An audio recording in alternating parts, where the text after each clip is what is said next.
play that you can use the movement speed rune on, so she can get around quickly. But Italy's probably faster because she's got the jump. Now, and after this full rotation, we'll Jump long distances through the jungle. Again. Tier 2 boots picked up by Guma here. So what's going on? I talk about it, my content stuff. Teams are trying to get 2 items to go fight at Baron. The double autos between the Renata and the Ashe. They should be setting up for Dragon. I don't know why. I guess I need to realize, like, maybe there's a reason if you're on red side to not go for the Dragon. To win the 2v2, otherwise you're not getting out again against. I've never even thought about that. Yeah, and you don't have the same execute But potential. I would think the teams would be prepping to take the Dragon. Looks like that's what T1's doing, which is exactly what I want them to do. Again, I talk about it. You got to get 4 Dragons and you close out the game. So T1 want to win this game. They're taking the Dragon first. That's what you do. You don't do what Canyon's been doing and take the Void Growth. And so T1 should be I even say it on my stream and stuff a few days ago, and then whatever I said actually came to fruition. True, as you can see the games play out where the best team in the world get knocked out because they don't go for Dragon. And you can see it here where T1 was losing last game, or the first game, and then they started taking the Dragons, and now they're winning. That's not the whole reason, but that's with this cannon wave. Some of the reason why, like Gen.G was losing. They got the Dragon bottom side here. They thought they could just mechanically outplay any team they played against, and that's not true. This is not a split pushing a game within a game. A little bit of danger. That's going to be a punish as the all-out does come on through, but Ona is in position, does manage to land that spear, sneaks it past. Now, in this series, to me, it looks like Top is slowly losing this series. That T1's gaining more and more confidence. They're getting more and more on. They're not going to be frozen on Zeus just yet. Yeah, ended up in a really unfortunate position there, Zeus, because obviously he got away from the gank, but the wave state was still bad, so Tian hung about. Italy's ahead of Zyra. Now, if this was like Canyon playing into Italy, Canyon on Zyra playing into Italy, Zyra would probably be ahead. But again, Tian is not a mechanical type of player, so Zyra is not really his type of champion. Not necessarily the CC. I think Zyra. I don't have Zyra, so there you go. Like, that's. I need Zyra and Ivern. Never bought Zyra because she was never used till recently. She was in the first, or she was in season 3. Is really starting to put the screws in, and this is good in Italy play when you can put this level of pressure on. And you see, like, just Tian is not really the style of jungler. Mid lane gets that advantage, which is fantastic. So Ona can Ivern is a really good fit for him. Constantly. Top lane, you're happy to sacrifice that one to get favor elsewhere. So they're stealing the farm. This is what and again, G2 needed to be doing yesterday that they didn't do. So if you're G2 watching this, that's what I was talking about. You see that carry is down here with Owner making sure he gets camps. Yeah, a big call off guard. So that's where like Mickey X would have to walk away from Hansama in the lane and go with Yike and Young Lord and make sure that Yike gets the farm. Owner has kind of got a little bit disinterested. There's nothing really more for him to take down. It's not really that he even has to do anything. Get out of the lane and make sure you're around to protect Yike so he doesn't get caught. Holding their own as those Draven hopefully G2 can fix some of their problems. There is a really big spike in team fights coming up here if Faker doesn't have his ultimate or if he's not in position where you can Draven ult globally into one of these fights. Topside second grubs here, maybe where that does happen. We may see it don't matter to me if and they really fix the problems for Top Esports is exactly what they want to see. Hopefully they fix their problems for you by Worlds. Ultimate in these early skirmishes, JackeyLove's early damage output, BF teleporting top, so Base teleports down. That could snowball this game back. Still has it, so Top could make some type of flank play around the map, and T1 wouldn't be able to call or match right now. If Draven was sitting on stacks, there was no benefit to it. You There's just really no plays to make. But now you become more and more dangerous as you're stacking those up, so it's not enough that Draven doesn't cash in. You need to kill him. Ashe is ahead by 20 CS. And his ult might just one-shot someone. Faker staying even. Onto Cream as Faker not actually going to go for any follow-up because there was kind of no one in the and T1's ahead by 1k gold. It's looking like it's a game where T1 is slowly winning.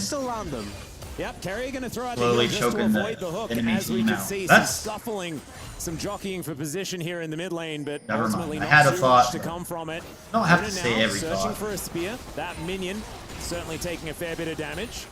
It's the logistics protocol coming on through.